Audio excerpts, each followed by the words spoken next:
आप मुझे बताएं कि कितनी गवर्नमेंट यूनिवर्सिटीज़ हैं वहाँ पे, कितने गवर्नमेंट कॉलेजेस हैं, कितने गवर्नमेंट हॉस्पिटल्स हैं, और आपको इस बात का पता है कि जो हमारी नेचुरल गैस है उसके सबसे ज़्यादा ज़खायर बलोचिस्तान के अंदर है। ठीक है, वो अगर जनूबी पंजाब तक पहुँच सकती है, केपी तक पहुंच सकती है, इस्लामाबाद पहुंच सकती है, तो उन तक क्यों नहीं पहुंच सकती? जो बेचारे वहां पे सबसे ज्यादा बेनिफिशियरी तो वो बनते हैं उनके, उनको मिलना चाहिए। और देखें, और ह्यूमन राइट्स का उनका ज्यादा मसला, मिसिंग पर्सन लिंक जोड़ दिया जाता है इंडिया के साथ कि भाई इंडिया वाले जो भी करवा रहे हैं वो बलूचिस्तान में करवा रहे हैं। रॉ की जो सी साजिश है, ये जो प्रोटेस्ट है, ये भी रॉ की तरफ से है। अगर कोई कवरेज कर लेता है वो भी रॉ की तरफ से कर रहे हैं। बांग्लादेश जब पैदा हुआ था उसके नताइज भी कुछ ऐसे ही थे, उसके रीजंस जो सॉरी थी ना वो ऐसी ही थी। उनको भी इस्लामाबाद में दाखिल नहीं होने दिया जाता था। ठीक है, हाँ। उनके साथ बंगाली जुबान का मसला बनाया हुआ था, उनके भी मिसिंग पर्सन्स थे, उनके भी सारे ये मसाइल थे। तो खुदारा उसकी दफा भी यही कहा जाता था जी वो बांग्लादेश में भी इंडिया ने साजिश की। वही अब हमें ये कहते हैं जी वहाँ पे जो कुछ तबका है वहाँ जाएंगे वो बस में से निकाल के मार देते हैं। ठीक है, वहाँ मत जाओ, ये मत करो, वो मत करो। लेकिन जब हम सोशल मीडिया पे देखते हैं, हमारा एक डिक्टेटर है जनरल परवेज मुशर्रफ, उसने वहाँ पे अकबर बुगटी को मारा और अकबर बुगटी के 40 ऐसे लोग थे जिनको मारा। अब मुझे बताएं कि अकबर बुगटी वहाँ का एक ठीक ठाक सरदार था और उसकी सही ठीक ठाक फैन फॉलोइंग थी। और दूसरा, अभी गिलगित से आवाजें निकलनी शुरू हुई हैं कि आप कारगिल का रास्ता खोल दो। इस टाइम जो पाकिस्तान के केयर टेकर प्राइम मिनिस्टर हैं वो भी बलोचिस्तान से हैं, अनवारुल हक काकड़ साहब। ये वही काकड़ साहब हैं जो कहते हैं कश्मीर के लिए 300 जंगें लड़ेंगे। काकड़ साहब, आपसे ये सवाल है कि बलोचिस्तान के लिए कितनी जंगें लड़ेंगे या बलोचिस्तान के लिए किससे जंग लड़ेंगे? आपके पास 5 सूबे हैं और आपसे कंट्रोल नहीं हो रहे, और इंडिया देखिए कितना बड़ा है, ठीक है, वहाँ पे कितनी स्टेट्स हैं। ठीक है। अच्छा, ये भी कहा जाता है कि भाई क्या नाम लेते हैं, इंडिया प्रॉपर बजट रखता है बलोचिस्तान के लिए, इंडिया प्रॉपर जो सा बजट रखता है पाकिस्तान में ऐसे इश्यूज करने के लिए। आपको लगता है कि इंडिया को जो आपकी बड़ी तल्ख बात करें, जो आपकी हरकतें हैं ना, उसको उनको इंडिया को बजट रखने की। বন্ধুরা, আপনারা তো জানেন পাকিস্তানের বালুচিস্তানের ভেতরে কি হচ্ছে। পাকিস্তানের বালুচের ভেতরে লাগাতার প্রোটেস্ট, লাগাতার ঝামেলা, লাগাতার তারা ভারতের সাথে যুক্ত হওয়ার জন্য বিভিন্ন রকম আলোচনা থেকে শুরু করে প্রোটেস্ট পর্যন্ত করে দিচ্ছে। এমনকি পাকিস্তানের মিডিয়াতে বা এক শ্রেণীর লোক এটা পর্যন্ত প্রচার করছে জমিয়ে যে বালুচবাসীরা বা বালুচিস্তানের ভেতরে যা করছে হচ্ছে সবকিছুর জন্য নাকি ভারতের র দায়ী বা রই করাচ্ছে। তো এখন তাদের মিডিয়াকে বা সাধারণ জনতাকে যখন জিজ্ঞাসা করা হয় যে বালুচবাসীরা কি সত্যি সত্যি ভারতের সাথে যুক্ত হতে চায়, আর বালুচের ভেতরে লাগাতার যে এখনো পর্যন্ত গুম খুম রহস্যজনকভাবে সেখানকার লোকের মৃত্যু হচ্ছে, সেটা তাহলে কে করাচ্ছে? তো এই সবকিছুর ওপর যখন পাকিস্তানের একজন সাধারণ জনতাকে জিজ্ঞাসা করা হয়, উনি কি বলছেন সেটা আপনারা নিজেরাই শুনে নিন। चाहा उन्होंने वहां पे आके प्रोटेस्ट करना चाहा, लेकिन उन्हें रोक दिया गया। ना सिर्फ रोका गया बल्कि अरेस्ट किया गया। 200 और बलोच जो भाई हैं, बहनें हैं, उन्हें अरेस्ट किया गया। क्या कहना चाहेंगे? सबसे पहले तो ये आपका टॉपिक बहुत अच्छा है, क्योंकि इस टॉपिक को बहुत कम एड्रेस किया जाता है पाकिस्तान के अंदर। ठीक है, लेकिन अभी ये जो मैं बातें बोलूँगा वो आपने एंड तक चलानी है सारी। ठीक है, अगर हमने टॉपिक सिलेक्ट कर लिया है तो फिर हम चलाएंगे भी। हाँ, वो जरूर चलाइएगा, क्योंकि ये मेन स्ट्रीम मीडिया तो है नहीं, हमारे ऊपर तलवार तो कोई लटक नहीं रही। ठीक है, ठीक है, अपने चैनल का यही तो फायदा होता है कि इंसान हर बात खुल के कर सकता है और उसको हम चला भी सकते हैं। ठीक है, तो अब बात करते हैं जी सबसे पहले कि बलोचिस्तान की जो हमारी एक हिस्ट्री है उसकी तरफ चलते हैं, ताकि जो व्यूअर्स हमारे हैं वो अच्छी तरीके से समझ सकें कि असल में इशू क्या है। सबसे पहले तो 1947 के अंदर, 1948 के अंदर बलोचिस्तान एक प्रॉपर सूबा नहीं था। ये पाकिस्तानी अवाम के लिए भी मैं ये बता रहा हूँ कि उनको भी नहीं पता होगा इस बात का। ये प्रॉपर हमारे साथ मर्जर करना नहीं चाहते थे एज ए प्रोविंस। और इसमें कायदे आजम जो हमारे लीडर हैं उन्होंने खान ऑफ कलात के साथ मिलकर मीटिंग्स भी की थी, 2-3 मीटिंग्स भी हुई थी। 1947 में आई थिंक हुई थी दिसंबर के अंदर, और एक 1948 में हुई थी। लेकिन वो मीटिंग्स में कोई उनकी तरफ से डिसीजन नहीं था हुआ। उन्होंने कहा नहीं भाई हमें समझ नहीं आ रही, यानी कि हम पाकिस्तान के साथ अभी नहीं मिलना चाहते। जी, उन्होंने उसमें डिसाइड नहीं किया था। उसके बाद फिर कायदे आजम की डेथ होगी और फिर सिनेरियोस चेंज हो गए, और अल्टीमेटली 1970s का इलेक्शन हुआ और 1971 में फिर जाके ये एक सूबा बना। लेकिन उसमें भी इन्होंने अपनी फौजें वगैरह उतार दी और फिर जाके वो एक प्रॉपर सिनेरियो बना।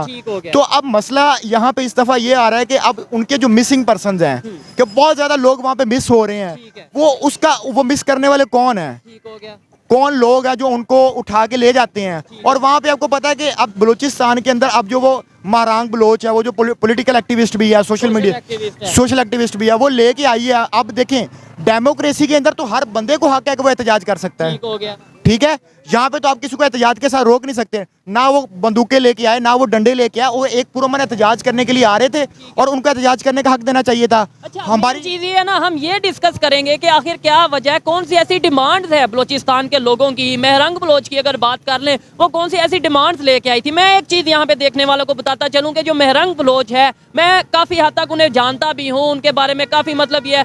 उनके अपने जो फादर हैं वो भी मिसिंग पर्सन में शामिल हैं, और जो मिसिंग पर्सन में लोग शामिल हैं उनमें बहुत से स्टूडेंट्स हैं, सोशल एक्टिविस्ट हैं, हमारी यूनिवर्सिटी से बहुत से ऐसे लोग हैं जो मतलब मेरे करीबी मेरे दोस्त हैं जिनके साथ ये सारी ये चीज़। उनमें से वो फिगर बता रहे 1000 के तकरीबन 1000 के करीब स्टूडेंट्स और पॉलिटिकल एक्टिविस्ट और सोशल एक्टिविस्ट उसमें शामिल हैं।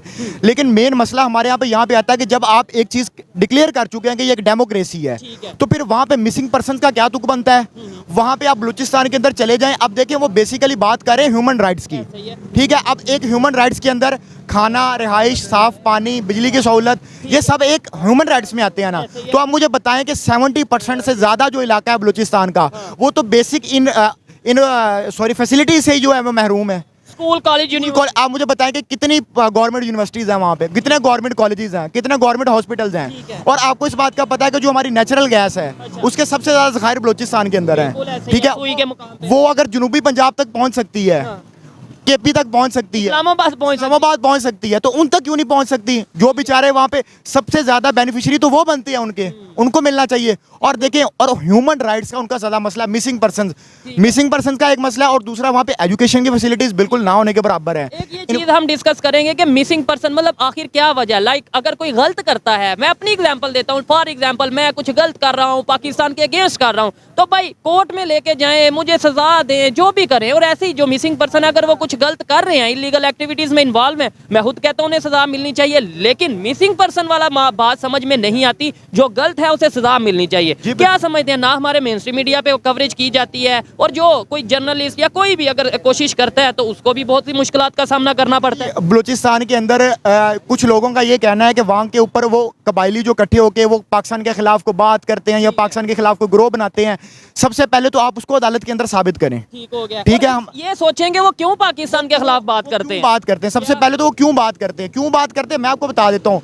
वहाँ पे बेसिक ह्यूमन राइट्स नहीं है, जहाँ पे भी नहीं होंगे। देखें, ना इंसाफी का निज़ाम कभी नहीं चल सकता, जुल्म कुफर का निज़ाम चल सकता, ना इंसाफी का निज़ाम नहीं चल सकता, ठीक है।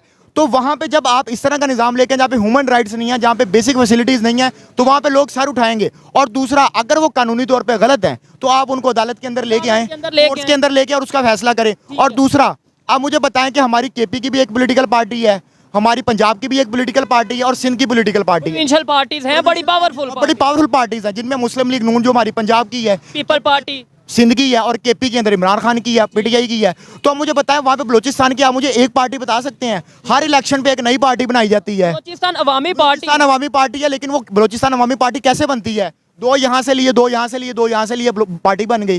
तो वो भी सिर्फ अपने यूज के लिए बलूचिस्तान अवामी पार्टी को मतलब इस्तेमाल किया जाता है अपने फायदे के लिए, जिसकी आपने मतलब यह है कि हुकूमत बनानी होगी, आपने उसको बस उनको साथ ऐड कर दिया। वो मैं तल्ख बातें करना नहीं चाहता। वो ब्लैकमेलिंग के लिए ना ये 2-4 पार्टियां इन्होंने तैयार करके रखी हुई हैं, जिसमें top of the list MQM है, उसके बाद ये बलूचिस्तान अवामी पार्टी है, उसके बाद GDA है, उसके बाद 2-3 और छोटी छोटी पार्टीज हैं जिनको ये यूज करते हैं ब्लैकमेलिंग करने के लिए प्राइम मिनिस्टर को। इधर अच्छा, जो ये सारे मोस्टली जाहिर बात है जो पीछे लोग खड़े हैं पंजाब से हैं, मैं इनसे 1 मिनट के लिए पूछता हूँ कि बलूचिस्तान की क्या कंडीशन है, क्या पंजाब के लोगों को पता है? भाईजान, बलूचिस्तान में आपको क्या लगता है, आपका नाम क्या है? नोमान। क्या करते हैं आप? मैं स्टूडेंट हूँ। स्टूडेंट हैं, फिर तो जाहिर बात है बलूचिस्तान का जानते होंगे। क्या सिचुएशन है, बड़ी अच्छे वहाँ पे राइट्स वगैरह, या क्या कंडीशन है? नहीं, जो बलूचिस्तान को देखे, हम तो जैसे जब से बड़े हुए हैं तो बलूचिस्तान को हमेशा ऐसे शो करवाया गया है कि बहुत ज़्यादा ड्राई इलाका हो, जैसे, ठीक है। मतलब ना उसके बारे में जो है हमें ये कोई कहता है कि आप वहाँ जाएं, ठीक है, कुछ ऐसी चीजें कुछ भी नहीं आया जाता है। मैं ओपनली बताता हूँ कि भाई जो पंजाब से वहाँ पे पंजाबी जाते हैं उन्हें जी मार दिया जाता है, और उसकी रीजन क्या है, क्यों नफरत? अब हमें ये कहते हैं जी वहाँ पे जो कुछ तबका है वहाँ जाएंगे, वो बस में से निकाल के मार देते हैं, ठीक है, वहाँ मत जाओ, ये मत करो, वो मत करो।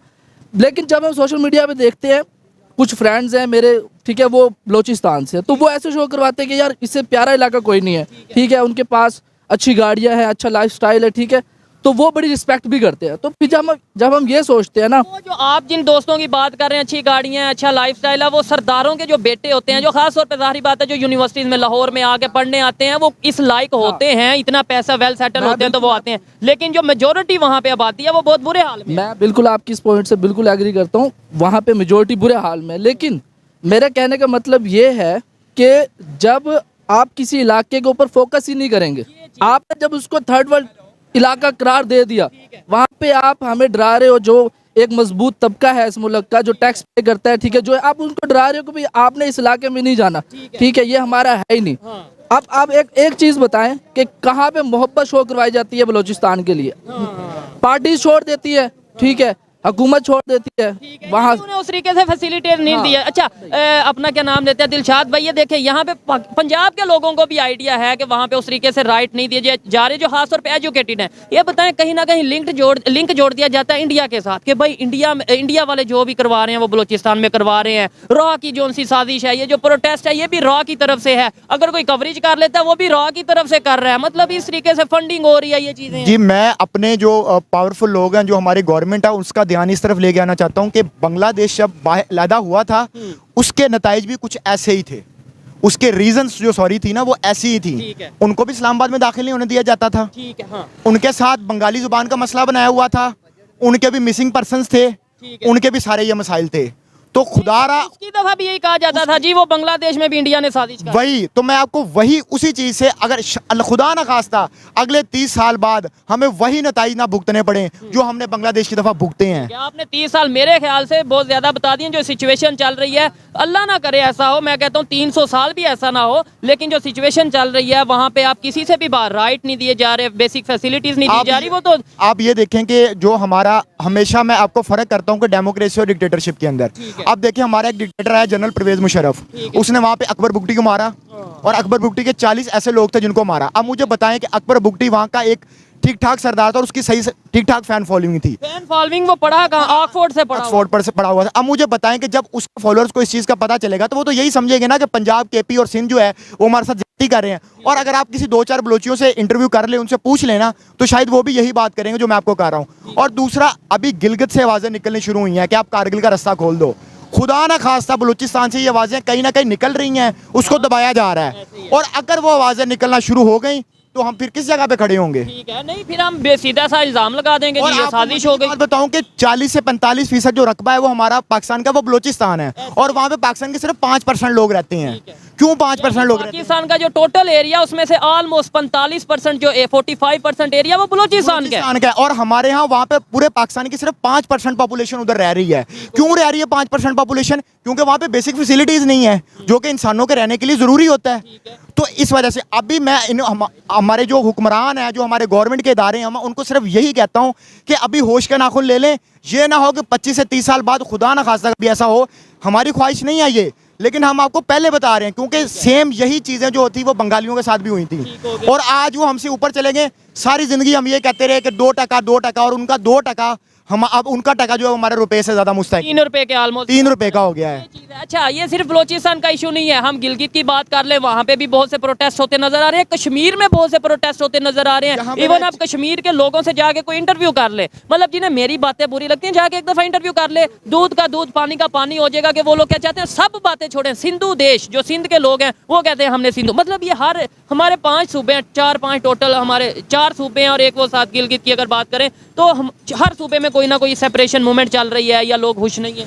जी, ये सेपरेशन मूवमेंट्स तब चलती हैं जब आप लोगों को बेसिक राइट्स नहीं, और दूसरे नंबर पे जब आप देखें ना, प्रोटेस्ट करना एक डेमोक्रेसी के अंदर हर इंसान का हक है। जब आपसे उनसे वो हक भी छीनेंगे, अब तो उन बेचारों को पहले मिसिंग पर्सन्स हैं, ऊपर से उनके पास फैसिलिटीज नहीं है, और अगर वो प्रोटेस्ट करने आ रहे हैं इस्लामाबाद के अंदर तो उनको क्यों रोका जा रहा है? उनके ऊपर क्यों तशद्दुद किया जा रहा है? लेडीज हैं, खवातीन, ज्यादातर वो खवातीन है। और ये तो एक और अच्छी बात है, वुमेन एम्पावरमेंट की बात यहाँ से चल उठेगी। ठीक है, अब आपके पास 5 सूबे हैं और आपसे कंट्रोल नहीं हो रहे, और इंडिया देखिए कितना बड़ा है। ठीक है, वहाँ पे कितनी स्टेट्स हैं। ठीक है। अच्छा, ये भी कहा जाता है कि भाई क्या नाम लेते हैं, इंडिया प्रॉपर बजट रखता है बलूचिस्तान के लिए, इंडिया प्रॉपर जो सा बजट रखता है पाकिस्तान में ऐसे इश्यूज करने के लिए। आपको लगता है कि इंडिया को जो आपकी बड़ी तल्ख बात करें, जो आपकी हरकतें हैं ना, उनको इंडिया को बजट रखने की जरूरत ही नहीं है।